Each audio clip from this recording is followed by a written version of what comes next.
It looks so nice. I guess you are not on tour at the moment No, we because the environment behind you, it doesn't look like a hotel room or tour bus. no, thankfully not. We are currently in the studio, actually, just finishing off second record. Yeah, I've heard that you have finished your second record. We'll get back to this record, but before we go to this, I want to just because the last time I saw you, it was just before you released your first record, and so much happened since then. I mean, you toured a Mhm. lot, you released new singles. Like, what are your biggest highlights for you personally of this period? I think managing to get out of the label deal that we were with for the first record. But you hate them. Yeah, I hate him. Fuck him. Uh, Getting out of that felt like somewhat of a highlight for me personally because it's funny, you read all these artists' autobiographies and stories, and everyone always has horror stories about their record label, and you think, ah, no, I'm sure it'll be fine when I do it. History always has a way of repeating itself. So, And it's so much punk rock vibe. I mean, like the all the practically British punk rock bands at some point went independent. Actually, recently I talked to the Buzzcocks, and they were like one of the first bands that they established their own label. So I guess this DIY style is like all about in punk rock, isn't it? Yeah, yeah. I think you can work with people in a punk mentality. There's a lot of things with music fans these days where if anyone does anything with a partner that works as like a registered business, they decide it's not punk rock. And I'm from London. I'm pretty well versed on the origins of punk and what it actually is. It's a mentality. It's how you do things. Like we've Wargasm's recently signed to Hopeless Records, which is an independent label in North America. But the reason we decided to go with them is we've known the A&R guy since the start. We're friends. You choosing to work with people you respect doesn't mean you're not punk rock. You know what I mean? It was just we needed the system we were in wasn't working, and now we've got a bit more leverage. The system we're in is kind of more like our system and their system put together. You know what I mean? Yeah, and I think like these days artists have Tactical tools. anarchy. There you go. Is that what you want? tactical enough. Tactical anarchy. Tactical Anarchy, that's a great name. And I think that these days bands have great tools if you want to go independent because like you can use all the social media and all the promotion in the internet that did not exist in the 70s and in the 80s, right? So do you take advantage of it? Yeah, I mean, we love we love making our little videos and building the world of Wargasm, but I mean, I'm gonna speak for both of us. We fucking hate the internet. All right. That's fair. Like, we write our lyrics on a typewriter. We preferred until it became a logistical thing. Wargasm uses like real amplifiers on stage and things like that. None of the digital stuff. We use it now because it's like more cost effective and it's the only way to circumvent the logistics of touring. But although these tools are great, and it's great that you know anyone can be a musician, like come on, do you not miss gatekeeping a little bit? I mean, yeah. Power to the people, but the people still have power before all these like tools at their disposal. I think everything's too disposable at the moment. Everything's becoming too disposable, and I get scared of like social media and the internet and things like that when it moves too quickly. But maybe I'm slow. Yeah. I mean, even more so than social media and stuff like that, a great tool to use to your advantage is just the human connection that you can build with people at shows. And I understand that it takes money to play shows nowadays, but I feel like that's a greater tool than any because, we there's some bands that maybe have more followers than us on Instagram or have more TikTok views or whatever, but the real the real kicker is how many tickets you can actually sell and how many people you can reach in real life. That's a greater tool than any. And I feel like, yeah. It is sick that people can do stuff about a label, but I think that maybe that's a bit of a naive school of thought. People have always been able to do stuff about a label. You know, the Buzzcocks went and started, like you're saying, this went and started their own label before Facebook. Like you never needed like, you know, Bill Gates and what's his name? Mark Zuckerberg to give you the tools to succeed on your own. They're not your friends. They're not on your side. Like they were never doing this to help you out. And it's not your tools to succeed. It's their tools to succeed on their terms when they decide that they want you to succeed. Mm-hmm. Basically, humanity first. Fuck the internet. Yeah. Follow us. That's a good line. Fuck the internet. Like and subscribe. By the way, did I hear you correctly that you write your lyrics on a typewriter? Yeah, I got for a little Christmas present to myself. I got a typewriter just because it, you know, it needed a little bit of repairs, but it's good now. And it's just, I don't know.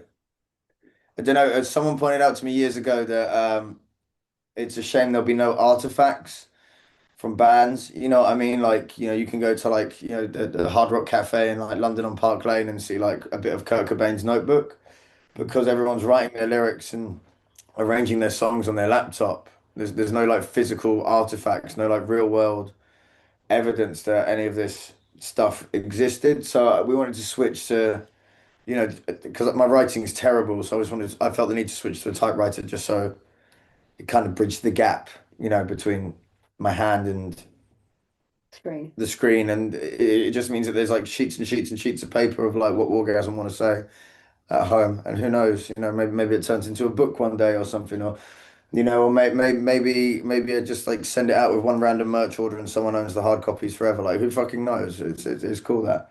Yeah. Plus, if I write my lyrics by hands, then Milkie doesn't know what I'm trying to say because I never learned to write properly. I'm a pen and paper kind of gal. Your writing is lovely. Yeah. I did learn how to write. Is it an old-fashioned?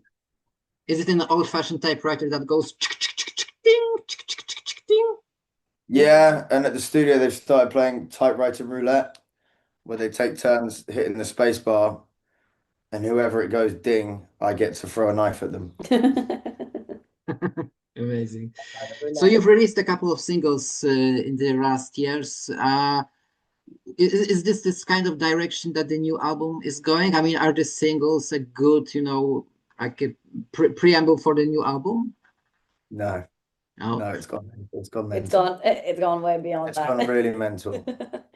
I feel like the couple of singles that we've released over the past year or so between the records, so Bad Seed, Vigilantes, Small World Syndrome, like in the same way that when we were drip feeding singles between the mixtape and the album and between when we started and the mixtape, it's kind of a gap to bridge the between, because one good thing about how easy it is to release music now is that you can just drop a single song and you don't have to commit fully to the full-length format of an album. We used to do that in 2012. Yeah. And I done that in like 2008. Mm-hmm. You can always do singles. Yeah. I think well, like with the new sound, it's like I think we're constantly grasping with like when everyone goes left, Wargasm wants to go right. When everyone says yes, Wargasm wants to say no. So you get a lot of these things where people are like desperately looking for like a catchy song to be their viral moment or something. And I guess because you do your other stuff on the side, and I guess because I produce other artists on the side, what we're trying to do is, you know, express who we are as people and just capture the energy. So I think the new record and what's coming next is like it's just about like focusing that energy that maybe in the past it used to be like a battering ram and now it has to be like a, you know, fucking medical laser tool scalpel thing, you know, like the fine point of energy. That's what we're trying to do. Precision. That's what we've done, to be honest. Like the shit in the big room over there sounds fucking insane, but I like to confuse people. You know, we want something that sounds different to everything that our peers are releasing. Yeah. Never let them know your next move. Never let them know your next move. Like, they can't be Wargasm anyway. So like we're gonna make it so fucking impossible that no one even tries to be Wargasm anymore. They're just gonna give up. So is Stop any trying of to the you can't fucking keep up. You can't keep up. so is any of the singles going to be on the new album, or is it going to be all the new material? I think it's all gonna be new material. There was like one that I wanted to keep because I feel like it deserved more love. But it's going to be different. Yeah, but then also now there's like I don't know. There's like 30 tracks or something, more than that, isn't there? Like there's like 35 or something, and then so we're gonna have to choose carefully, or do a massive double gatefold, or just drop like 4 albums. No, that would be too nice. Let's just do one. For now. 4-play. That's a good name for a 4-record drop. 4-play. So do you have already the timeline for the new album when it's going to be released? No, we have the timeline that I want, and then we have the timeline that the music industry thinks makes more sense. So we will have put them in a ring and make them battle. We will have to establish that over the next couple of weeks. But I mean, for now, we're like up in the middle of England in like this like countryside thing, recording in like a castle, I guess. Oh, it's an old church. It looks like a castle. Because castle sounds cooler. Church castle, a fortified chapel. Fortified chapel. You know, so the timeline isn't on our mind at the moment. Just hanging out and making cool noises and huffing helium and hitting things into microphones. And since the last we spoke, you toured a lot, and I saw you, I think, twice in Warsaw. Amazing shows, amazing audience, amazing performance, and I've seen crazy stuff. But I saw like nosebleeds during the shows, people, moshing hard, jumping from the stage, and crowd surfing and so on. Is it always as crazy at your shows? Yeah, pretty much. Milkie likes it. I love Poland. Our first ever show that we did in Warsaw is one of my favorite shows that we've ever played. It felt like traveling back in time in a good way. Milkie loves Poland. I love Poland, I do. I love the Polish people. Yeah. I don't like the food. I like the food. Milkie loves a nice pierogi. Pierogi, big fan. Mm-hmm. Yeah, they're always like that. Remember when we were in Barcelona and we were hanging out with that DJ and you stole my shirt because someone's blood was on it? Oh yeah, we You cut the music when I went crowd surfing. I didn't cut the fucking music. Yeah, music you're like, damn. No, yeah, like go jump on those people. And I was like, yeah, but and then you cut the music. There's a lot of blood at our shows, but it's the sacrifice that you have to make. Yep. Absolutely. Or the sacrifice that they have to make. Sacrifice to summon Milkie to the stage. Yeah. Did you also have like this kind of accidents, because you are very lively on stage? So I guess you must have like hit something on stage. Yeah. Yeah, Sam has more stage injuries than I do. None of mine are my fault though. Yeah, this is true. No, I broke a rib and severed the tendons in my left shoulder on 2 separate times. How did it happen? Did you fall from the stage? Or? I fell through a stage. I was jumping back from a barrier to a stage, and my tour manager like grabbed my hand. Which is fine, but the front of the stage wasn't proper, so my foot went like through it. It kind of swung me because he was helping me out. It kind of swung me into it, and I didn't really know what had happened. It just felt like I'd just done like fuckloads of speed or like amphetamines, and I was like, well, that's weird. So I haven't, and my heart's going mental. And it was like the next day we were like, cool, that bone's not in the right place anymore. But we were on tour with Limp Bizkit and, budgets are tight. So what was I going to do? When the doctor tells you, if you go to a doctor, they're just going to tell you you can't play any more shows. And that's just simply I don't actually believe in medicine. I'm a holistic guy. Holistic? Yeah. That's not true. I love medicine. I hate witches. I love medicine. But yeah, what are you going to do? It's like, you can stop touring with Limp Bizkit, which is kind of fucking lame. Or you can or you can stop touring with Limp Bizkit and deal with like a huge financial hole in your budget, or you can just play the shows, man the fuck up and play the shows. And the other one, it's good. I'm fine now. I'm indestructible now. Like what doesn't kill you makes you stronger and more brittle. But what doesn't kill you gives you sick calcium deposits. It looks like it spikes. I remember guys from the Dillinger Escape Plan whose shows are also very lively and they also have a lot of injuries on stage. They said that if they had an injury, they just go Google the symptoms and they just buy super glue. And, if they're cut, they just super glue their cut and they're fine. Yeah, That's what it was invented for, though. I've super glued a couple cuts. Yeah. It works. Yeah. Yep. Yeah, I bet Greg is fucked up. He was nice, wasn't he? Yeah, but his body must be decrepit from the inside, bless him. He goes very hard. Like his haircut. Anyway. Anyway, you also toured with the groups like Electric Cowboy, and I think that was one of the greatest tours for you because these two bands, I think this is a perfect match. They were really like, I'm not super into touring. I'm a studio guy, but Electric Callboy, I think I watched them. I think of all the shows we've done, I think maybe I missed one of their shows. Like it was like so good that I just couldn't. You think I'll just like pop out from the dressing room and watch one song, and I ended up staying till the end of the set every night. Like they were.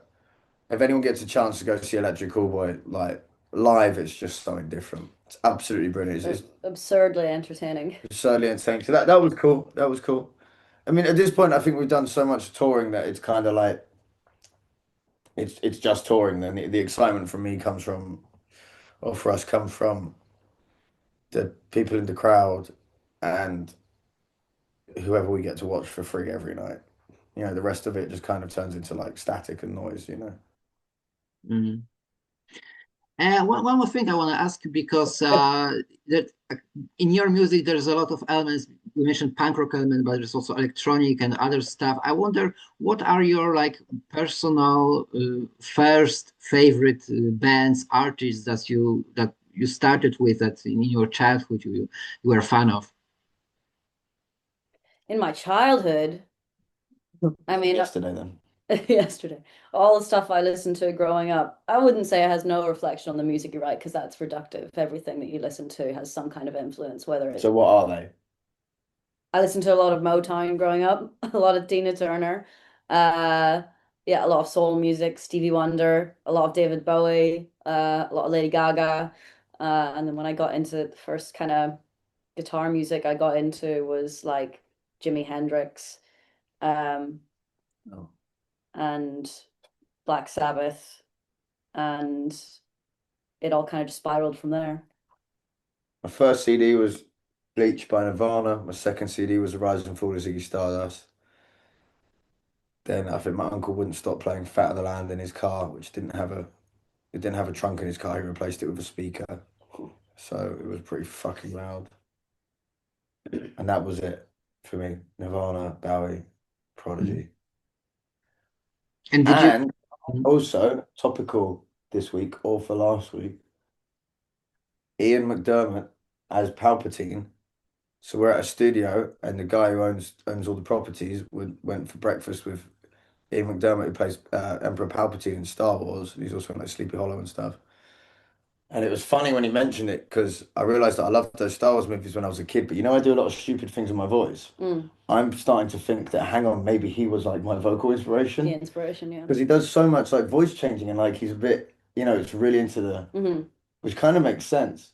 So there you go. I'm adding that in. Emperor Palpatine is my greatest musical inspiration. And did you, Sam, get a chance as a kid to experience all the punk rock scene, It wasn't really punk rock where I was. It was kind of done, and it was like that god awful. What was it? Indie rock, like indie and like indie pop, which is like I don't know, probably the biggest blight on art that's ever existed. It's fucking terrible. All that shit. The jangly guitars, and they got the Telecasters up here, and then like for some reason girls are talking to them, which I was like, why are you talking to someone who looks like that? That's insane. But because like we had all that shit and it wasn't good, a lot of the venues in like a place called the Isle of Wight where I'd done like some of my growing up, a lot of them kept like closing down, which I guess led to a punk rock thing because we saw the older kids used to take like generators like down to like the beaches and the wooded areas and like have like little raves and parties and start drinking when you're like 14 and things like that. And I guess that was a punk ethos being like, if the council takes it away or if like, the the zeitgeist isn't reading the room right and it's costing us venues. It was kind of like, fuck it, we'll do it ourselves. So maybe that was probably, I mean, I think that's kind of as punk as it gets actually, but like me seeing them do that was like kind of like, oh shit, you know, if the world doesn't do what you want, you can bend it to your will, which is kind of sick. Yeah, my big brother played. You were a little stinky punk, weren't you? Yeah, yeah, my big brother played a lot of video games, so I, with him played a lot of Tony Hawk Pro Skater 2 and Tony Hawk American Wasteland, and the soundtracks on that shaped a lot of my first foray into punk rock. So like a lot of, Suicidal Tendencies, Descendants, Rage Against the Machine, Misfits, all that kind of stuff. And that's where I got and then yeah, when I moved to London and actually started going to punk gigs with my little safety pin necklace and my spikes and my big boots. And that's when we found each other. Yeah. Amazing stories. Okay, guys, it's been great talking to you. Thank you for the interview. Hope to see you. You're going to play in Warsaw in the summer, this time a festival show. So I guess you will get a chance to play for a bit different audience also, because the lineup is very, very diverse. So, wish you good luck with it and hope to see you there. Thank you so much. See you there. Thank you, mate. Thank you. Bye. Bye-bye.